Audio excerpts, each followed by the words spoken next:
Today we're going to be talking about evictions and how it could affect you, especially if you're in California. Gas prices, crazy in California. We're going to cover that. We're going to cover the cost of college, a crazy example of a car payment, and so much more today on Avance Latino News. My name is Josh. My name is Carlos, and welcome to this channel. If you're new, subscribe, and if you've already been watching us, give us a thumbs up and comment down below as we continue talking about these topics. Yeah, a lot of great topics we're going to talk about. Like I said, we're going to talk about job cuts, gas prices, evictions, what happened in the hurricane in Florida, and what we can learn from it here in California. Anyone in Florida watching, leave us down below what you think about what happened. Yeah. If anyone here, anyone that had family, I was at a conference during that time, and one of the speakers, his family was in Florida during the hurricane, and he had to be here, so he felt bad, in a cozy hotel room while they're in a hurricane. LA, this looks like a hurricane passed by here, but this is an eviction. This is an example of usually what happens in eviction. People have to get the stuff out. If you know what an eviction is, basically it's you got to get out or we're gonna arrest you. But in LA City, not LA County, LA City, for 2.5 years almost, there was a pause. There's a moratorium on evictions, and as you can imagine, a lot of landlords were very mad. Just imagine not getting any payments for the last 2.5 years. I don't know how they're surviving. I don't know how they're doing. Did they have a program or anything where they did? Yeah, so they got help, right? There was a program where people could apply to get rental assistance, but the problem is a lot of people that weren't paying on their rent took advantage of this program. Although they still had their jobs. If anything, they probably made more. Those are the people that are going to get evicted because this program was for people that were directly impacted by COVID-19, financial loss, health, whatever it is, directly impacted because of the pandemic. And they helped a lot of people. Billions of dollars were used to help people, landlords and tenants alike, to pay for their rent, the back pay, a lot of the rent that they didn't pay. But there's still thousands. I don't know the exact number. I was doing my research. It couldn't find the exact number of how many people in LA City, not LA County, LA City, would be evicted because of this moratorium is being lifted on February, I believe, 1st. So by the end of January. That's $5 are going to push it. I mean, how many times did they push it? 3 years, for 3 years almost. They're gonna push By it. February, they pushed that. That would be 3 years. If it gets bad, they're going to push it. Yeah, I mean, we'll see. Yeah. And the good thing, it's only LA City, City of LA is not the whole county. So if anyone's watching, you're like, oh, shoot, no, you're fine if you don't live in the city. If anything, that's just going to make everyone move out of the city. Yeah. It's going to make a lot of people move out. $5 are going to push it. Because all these people that are going to get evicted, what's going to happen? Landlords are going to come in and raise There's already raise a the homeless. rent. There's already a homeless issue. You think it's going to look good if starting February they kick out everyone too? Nah, I think they're going to push this. If not, do another program. Yeah, I'm not sure what's going to happen, but it should be interesting. But it's for 3 years they didn't do anything. Is there anything that people need to prepare for, if you are going to get evicted? What do they have to do to prevent that? I mean, the best thing, if you're for sure going to get evicted, I mean, the best thing to do is just start preparing, start saving money, start looking for places where you're going to find a place. If you can, talk to your landlord. There's a thing called, cash for keys, where you talk to your landlord and be like, hey, I haven't been able to pay or something. I mean, if you haven't paid for years, they're not going to just be like, oh, yeah, I'm going to pay you money so you can move out. That's more like if you've been on time. But if you haven't paid for the last 2 or 3 years, talk to your landlord, but most likely they don't want you there. They're just going to evict you. But maybe you can come to an agreement. We'll see. I think they're just going to push it. Yeah. We'll see what happens here. It's just a city. If it was the county, that would be a bigger issue. It's just a city. Yeah, it's just the city of LA. So it's not like we're in the millions of people that are going to get evicted. Maybe 5,000, 10,000, something like that. It's still a lot of people, but that are at risk of getting evicted. But we shall see what happens there. And in preparing for the future, like we talking about evictions, what about jobs? What could happen, in the next couple months? On this show, we've talked a lot about a possible recession in 2023. Well, there was a study conducted, and over 50% of CEOs of companies say they're considering cutting jobs over the next 6 months. 9 in 10 CEOs, so 91%, believe a recession is going to arrive in the coming 12 months, right? And in all of America, half of those CEOs are the ones that are saying that they're going to probably let go a lot of people, and remote workers may be the first to go. If you're a remote worker, it's very important that you find it in your best interest. Maybe if you can, show up in person, make sure you're there to somehow. But of course, if you're in, Kansas and your headquarters is in California, then it's a whole different story, right? You probably won't be able to show up. You're going to take a plane to show up. But I mean, how is this relevant to you watching? How can you apply this to yourself, to your life? Prepare, if there is going to be job cuts, make sure that your job is recession proof. I was in a meeting the other day where the manager was there and the employees were there, and the manager was saying, well, your job actually during a recession grows. So it is recession proof. We might need to hire more people. So maybe you're in a field where during a recession, it might grow. Like, for example, the nonprofit, maybe for us, we're going to get more busier because with the recession means more people in need, which we're going to have to come in with more resources, more impact to help those people. But if you're like in something like maybe a hair salonist, basically a lot of the businesses that were impacted during the pandemic, COVID pandemic, might get impacted again. Like a lot of hair salonists closed down because, people are not as much going to go and do their nails, do their hair, get their haircuts and do all that stuff because it's so expensive. I just got a haircut. I haven't gotten a haircut in 2 or 3 years. Actually, $40. That's something that goes up the most during recessions. To be honest, beauty and all that stuff actually goes up higher more than ever. That's where a lot of these makeup companies made so much money, and anything has to do with beauty, fashion, they make a lot of money during recessions actually. But 9 out of 10 CEOs believe a recession, so we're definitely in a recession. Definitely, we're not going to, but we are in a recession. They're just preparing. In my opinion about this, the remote workers may be the first to go. It's just they're using this as leverage. For this past 2 years, remote workers have had all the advantage. I doubted remote workers are that bad. That they're not doing anything, and the CEOs are just using their power, in my opinion. But yeah, if they say that's what they're gonna do, yeah, I would definitely think about going back to the office. It sucks because I hate driving. I hate driving to work. But I do believe it makes a huge difference when you work in an office than just working in your own spot all day. That's why I believe in more of a hybrid system. And the reason I said about hair salons and all that is because I will not say the name, obviously, but someone working in the financial industry, more specifically within the banking industry, they say they're going to be cutting down definitely a lot when it comes down to small business lending and mortgages. Pretty obvious, no one's going to buying homes with 8% interest rate, and no one's going to refinance with 8% interest rate if they're locked in at 2 or 3. And with small business, those are the first to be cut. So it's sad because, the bigger business obviously going to be able to, weather the storm. If you're a big business like Walmart or Costco, then recession it's just annoying at that point, for you. You're going to, your income's going to go up a lot for sure. But I'm talking more about the smaller, like the hair salon is in the corner. How do you prepare for a recession? It's tough. That's what they have to think about, remote cutting from their house. That's the first thing I would do.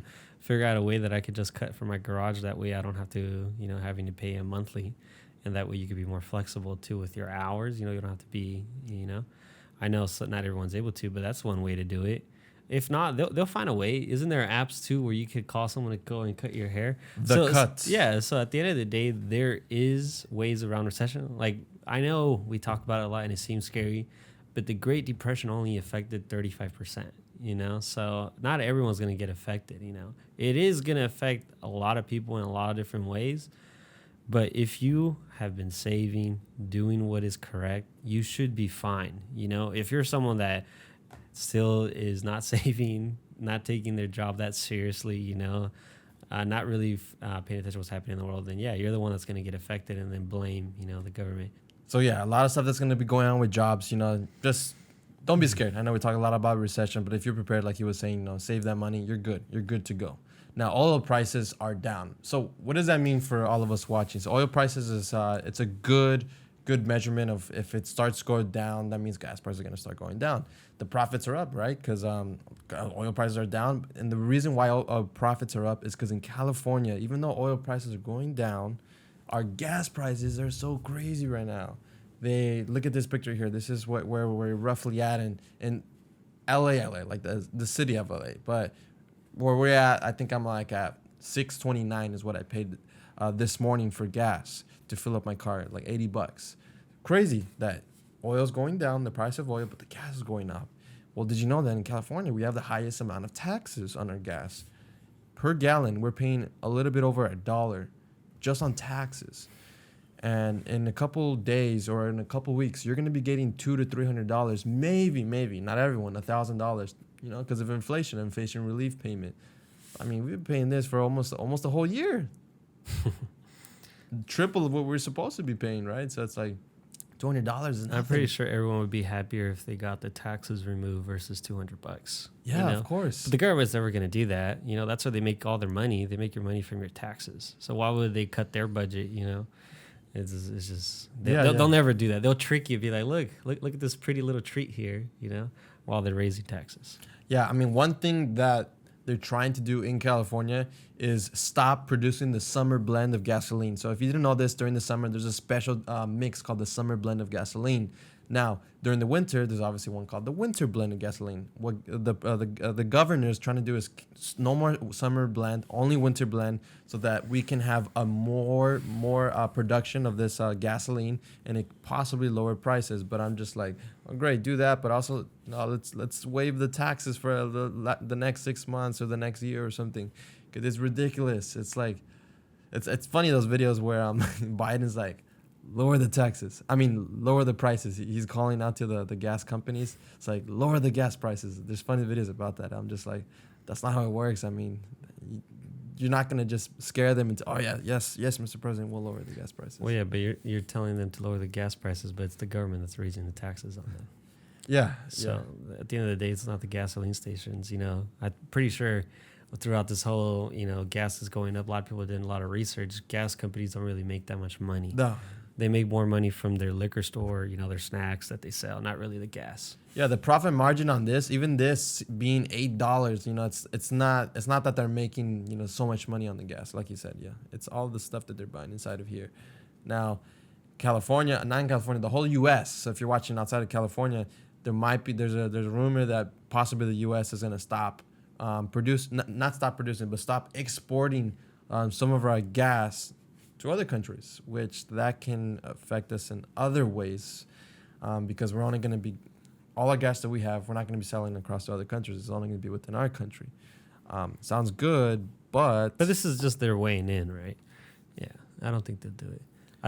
I think what they have to do is, what's hilarious is the first thing that Biden did when he became in office, which is like, looking back, is probably the most like, hilarious thing that he did. He shut down all the pipelines here, and that would have been nice if we had that. I know they're trying to push so hard for green energy, but we are a gas, hungry nation, that we're not just gonna go from one day to the next, fully green. So it's like, I don't know why they don't open up the pipelines. That's the only thing. They're talking about these Russian pipelines and all this stuff. Is like, we had working pipelines. Why don't they open up those? Yeah, that's the part I don't get. Why don't they just open? Like, it's like, what's confusing?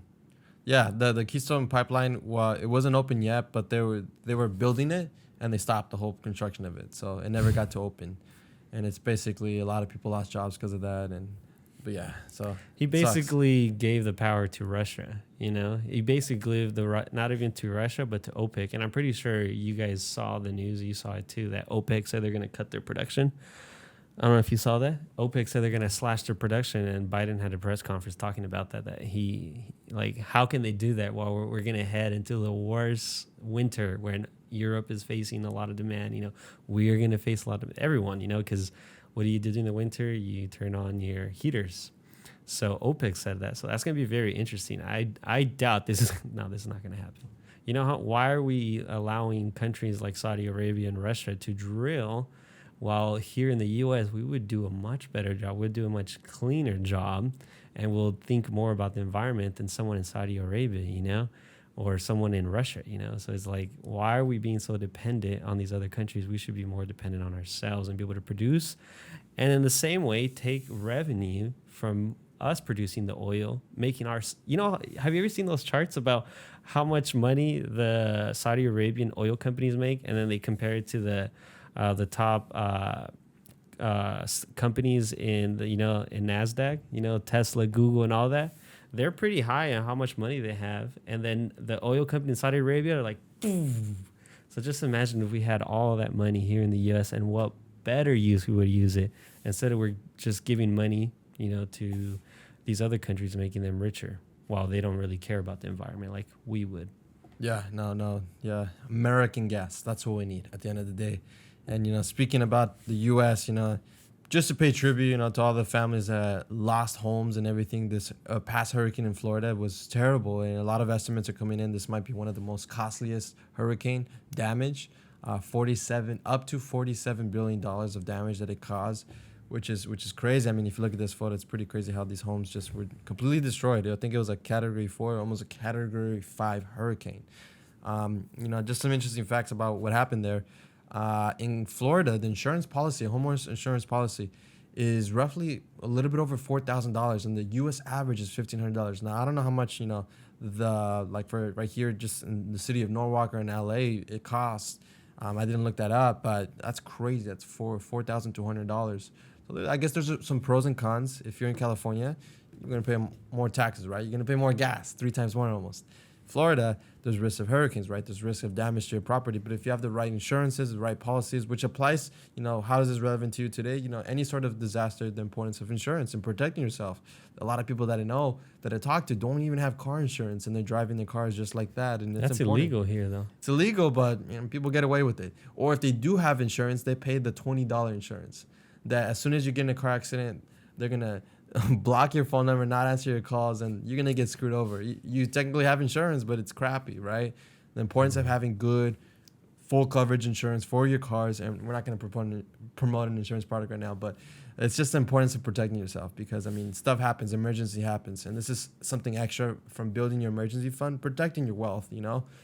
I wonder how long this is going to take to fix. I think Katrina is still damaged till today. Yeah, there's a lot of parts of Katrina that just basically never is going to get fixed. It's never going to be the same. Florida, I think it's going to be a lot faster because of Florida. When you think of Florida, people are just moving there. A lot of people are moving there. Miami wants to become the capital of capital. So I doubt it's going to take so long, but it's going to take years. So that's how much they're asking, $47 billion, or that's to say how much in damages? No, it's estimated that it can be anywhere from $28 to $47 billion. I know that Florida. That's a huge difference. That's like well, 28 to 48. That's like either this or double. Yeah, it's still a lot of money though. Yeah, it's still a lot of money. Still a lot, but that's a big spread. Yeah. Because it's like, where's that 20 billion? What's the difference? But at the end of the day, too, they don't really know the damage yet. They haven't assessed the full damage, and also they don't know the total count of casualties yet. Last time I checked, it was a little bit over 100 people, but it was only a couple days ago, so I can only imagine they haven't sorted all of that out yet. But yeah, interesting stuff. Now another thing, we're talking about the prices of stuff. The price of community college and public school from 1970 all the way to now 2020. Well, we're in 2022, but as of 2020, you can see the prices pretty much, didn't go up too crazy. Obviously, they started probably like really low, but it's 1970, 2020, didn't go up too crazy. And when you think of community college, your first 2 years are free. Some are, even the 4 years are free. Public college, Cal State LA, Cal State Long Beach, $3,000-$4,000 a semester. Like, it's nothing crazy. You're not going to get in a serious amount of debt. Now, private, I don't know what happened here. This is where I guess it started in the 80s, is where it really just started exploding. And it's been exploding, the cost of private colleges, which I went to a private college. He went to a private college. My dad, my sister, 55, almost 60,000 a year. So that you're talking about over $200,000 just to go to college in 4 years. But the main reason why I went to private is we didn't know. Yeah. We didn't know better. And that's why a lot of people go to private, because they didn't know better. It's like, it's the same degree going to public. That's why we always tell people, go to public. Go to a 2-year, if you don't know what you're going to do, and then transfer over. Yeah, because you can go to here and then transfer over to here. At the end of the day, you're doing 2 years of general, either in private or public. Might as well do it in community college and then transfer over. If you really, really want to go to a private, like you said, you do here and you can transfer here after. But look at the difference. Look at the price difference. Like, financially speaking, this is almost like insane. We highly recommend going to public. Public is way cheaper. You get the same education, sometimes even better. Now, this is interesting. This is when we talk. I know we talk a lot about finances and all that. It's very important, but I want to visually show you guys the importance. And this is it hits us here at home because this is in Irvine, California. That doesn't hit me home. What the heck? Well, Irvine? California. That That's what I doesn't hit mean. me at all. That's Because- a bunch of rich people in Irvine. No. I mean like California in the sense where like we're not talking about Texas or anything. Like this is here in California, right? But Irvine, California, yeah, it's the like most richest part. it's of one of the California. wealthiest and safest in the world, probably. So that just shows you, regardless of income or race or anything like that, people have lack of financial understanding. So this person bought a green, beautiful BMW Disgusting M3. BMW. This is sexy, beautiful. But here's what their month. This is what their interest rate is. 25. Oh, What does BMW stand for? Break my wallet. break my wallet or big Mexican woman. So, roughly 26% interest rate on a car.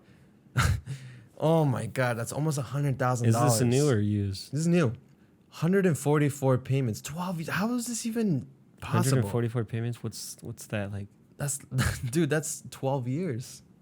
12 years. 12 years. They're gonna be paying $2,000. That comes out to over $300,000. Keep that car for 12 years. So I know. So how much is their monthly then? Because that's a lot of years. This is their monthly, $2,000 for 12 years. $300,000. That doesn't make any sense. It makes perfect sense. Almost 26% interest rate. It makes perfect sense.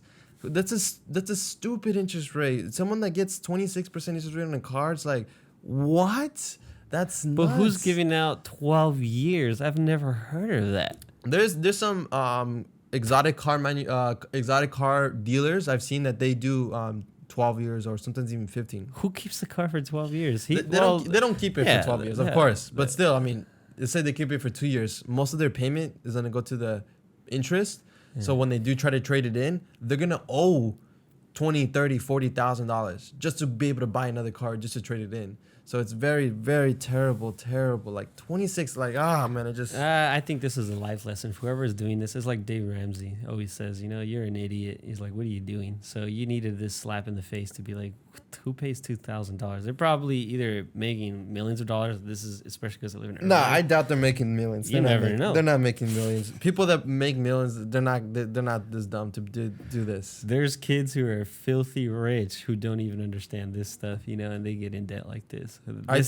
I can guarantee $2,000. How much do you think that guy's making a month? This is someone probably working, if they're in Irvine, let's just say computer science engineer or something. They're making $200K a year, something like that. So they can technically afford this, but is it smart? No, it's stupid. This is an apartment. But this is a car guy's car, so he's gonna sell it like in a year at last. Yeah. So at the end of the day, whatever. But you're an idiot.